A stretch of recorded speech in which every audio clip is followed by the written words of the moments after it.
할렐루야. 6월 3일 화요일 매일성경 묵상 가이드입니다. 오늘 말씀은 역대상 3장 1절에서 4장 43절의 말씀입니다.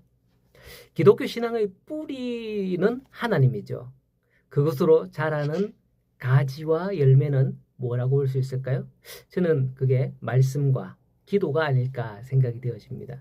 말씀에 따라 자란 가지, 즉 신앙이 열매를 맺는다, 이렇게 비유할 수 있다고 생각돼요. 우리 기독교의 역사에 기도로 응답받은 걸로 유명한 인물이 있는데 누군지 아시나요? 조지 뮬러라고 알 수 있죠. 조지 뮬러의 기도의 응답이라는 책을 보면 그의 기도는 평생에 5만 번 응답을 받았다라고 고백을 하고 있는 내용이 참으로 놀라운 일입니다. 우리는 한 번 기도도 응답받기 힘든데 말이죠. 근데 오늘 본문에도 계속해서 족보에 관한 내용이 이어가요. 근데 오늘 특별히 3장과 4장을 한때 묶어놨는데요. 이게 다 보니까 67절이나 되는 분량이네요. 어제 많다 그랬는데 오늘은 더 많아요, 사실은. 그래서 중간중간에 보면 중략 이렇게 있더라고요. 자, 어쨌든 연일 최고의 절수를 기록하고 있는 족보입니다. 읽다 보면 낳고 낳았다고 하네요. 좀 지겨운 내용이죠. 그러나 오늘 본문 중간에 특이한 인물 하나가 나와요. 어제 잠깐 이야기했는데 야베스라는 인물이죠. 족보 가운데 유독 야베스라는 이 인물을 언급을 하면서 뭐라고 하느냐 하면 4장 9절에 보면 야베스는 그의 형제보다도 귀중한 자라. 그의 어머니가 이름하여 이르되 야베스라 하였으니 이는 내가 수고로이 낳았다 함이더라. 야베스가 이스라엘 하나님께 이르되 주께서 내게 복을 주시려거든 나의 지력을 넓히시고 손으로 나를 도우사 나를 환난에서 벗어나 내게 근심이 없게 하옵소서 했더니 하나님이 그가 구하는 것을 허락하셨더라. 이렇게 나옵니다. 이 족보 다른 사람은 한 절 안에서도 몇 사람을 언급을 하는데 야베스는 3절에 걸쳐서 이와 같은 분량으로 언급을 하고 있습니다. 예전에 이 내용을 제목으로 삼아서 야베스의 기도라는 책이 나왔었는데 여러분 읽어보셨는지 모르겠네요. 당시에 엄청난 베스트셀러로 팔렸습니다. 한치호 목사님인가? 하여튼 그런 기억이 있는데 어쨌든 한 번쯤은 읽어보시면 신앙에 도움이 되리라 생각이 되어집니다. 그럼 이 야베스라는 인물은 누구일까요?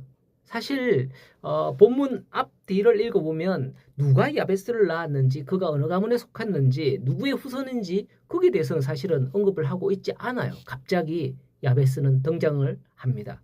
그런데 성경의 내용에 야베스는 귀중한 자다, 옛날 성에 존귀한 자다, 이렇게 표현을 하고 있습니다. 야베스가 어떻게 이렇게 귀중한 자라 하는 칭함을 받을 수 있었느냐? 본문은 이는 내가 수고로이 낳았기 때문이다 라고 하고 있죠. 야베스라는 이름의 뜻, 그것은 바로 고통의 아들, 수고의 아들이라는 뜻이에요. 야베스의 부모가 야베스를 수고로이, 고통 중에 낳아서 길렀다라는 의미를 가지고 있는 거죠. 우리가 이미 자녀를 키워봐서 잘 아는데요. 아기를 낳는 것보다도 아기를 기르는 게 훨씬 더 힘이 들어요. 물론 이처럼 기쁨을 안겨주기도 하지만 어릴 때는 보면 아기 때는 동작만 하나 해도 막 좋다고 웃고 얼마나 좋습니까? 그런데 키워보면 힘이 듭니다. 제 아내는 애들이 힘들게 할 때마다 하는 말이 있어요. 아휴, 내가 저런 걸 낳고 미역국 먹었나? 이런 말을 하기도 하고요. 또 애들이 어렸을 적에는 아이고, 뱃속에 들어있을 때가 좋았지. 다시 뱃속에 넣을까? 이런 말을 하곤 했었습니다. 아기를 임신했을 때 임산부들이 정말 힘들다고 하잖아요. 그러나 낳아가지고 기르다 보니까 임신 때보다도 더 힘들다는 걸 깨달은 거죠. 야베스의 어머니가 이랬다는 건 아니지만은 어쨌든 수고로이 키웠다라는 거예요. 사도 바울은 사람을 하나님께 합당한 자로 양육하고 교육하는 일을 갈라디아에서 해산의 수고를 아끼지 않다라고 비유를 했습니다. 자녀는 제 혼자 크는 게 아니에요. 다 키워놓으니 자기가 공부 잘해서 그렇고 자기가 잘해서 거기까지 온 줄 아는데 부모의 눈물과 땀이 없이 자녀가 크는 게 아니거든요. 자녀의 육신은 잘 먹이고 잘 재우면 자연히 성장을 해요. 그렇지만 그의 신앙과 삶의 그릇은 부모의 수고와 비례됩니다. 그래서 어릴 때에 부모가 그를 위해서 기도해주고 또 좋은 거 보여주고 경험하게 해주고 뭐 그렇게 한다고 수고를 참 아끼지 않습니다. 저희도 그랬는데요. 없는 살림에 휴가 때가 되면 저 서울로, 부산으로, 제주도로 이렇게 데리고 다녔었는데 오늘에 와서 뭐라고 하는지 아십니까? 다 잊어먹었어. 다 잊어먹고는 뭐 하는 말이 언제 뭐 이러는데 참 얼마나 기가 차든지. 그러나 우리 부모는 자녀를 위해서 수고를 아끼지 않죠. 비록 밑 빠진 독에 물붓기 같으나 물이 아니라 뭐 조금의 습기만 남을지언정 어쨌든 수고를 아끼지 않고 있습니다. 지네들도 커서 결혼하고 시집장가 가봐야 그때 깨닫지 않겠어요? 그때 우리 엄마가 우리 아빠가 이랬구나. 뭐 그때 가서 깨달으면 뭐 계시면 효도받는 거고 안 계시면 이미 늦은 거고. 예, 불행으로 가는데 이거 아닙니다. 자, 어쨌든 성도 여러분, 그러니 부모된 우리는 자녀를 위한 수고를 마다하지 않아야 된다. 끝까지 뭐 책임을 져야 된다 그럴까요? 저는 가끔 뉴스에 부모가 자기 자녀를 죽이는 걸 보면 경악을 금치 못합니다. 얼마 전에도 뉴스에 나왔잖아요. 우리 사회에 이처럼 부모 자격이 없는 부모가 얼마나 많은지 몰라요. 그래서 어떤 교회들은 부모 학교 같은 그런 공부 모임을 만들어서 청년들이 결혼하기 전에 이 부모 학교를 꼭 수료하도록 그렇게 하는 그런 교회도 있습니다.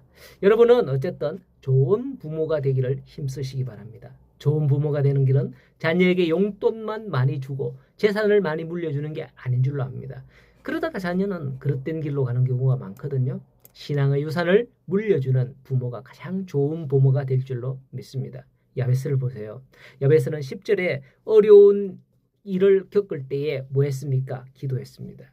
주께서 내게 복을 주시려거든 나의 지역을 넓히시고 주의 손으로 나를 도우사 환난과 근심이 없게 해달라고 기도했던 거죠. 이루어올 때 야베스는 아마도 삶의 큰 위기를 지금 당한 것 같습니다. 그로 말미암아 막막할 때 야베스는 어머니의 믿음의 유산을 따라서 하나님께 기도하였던 거예요.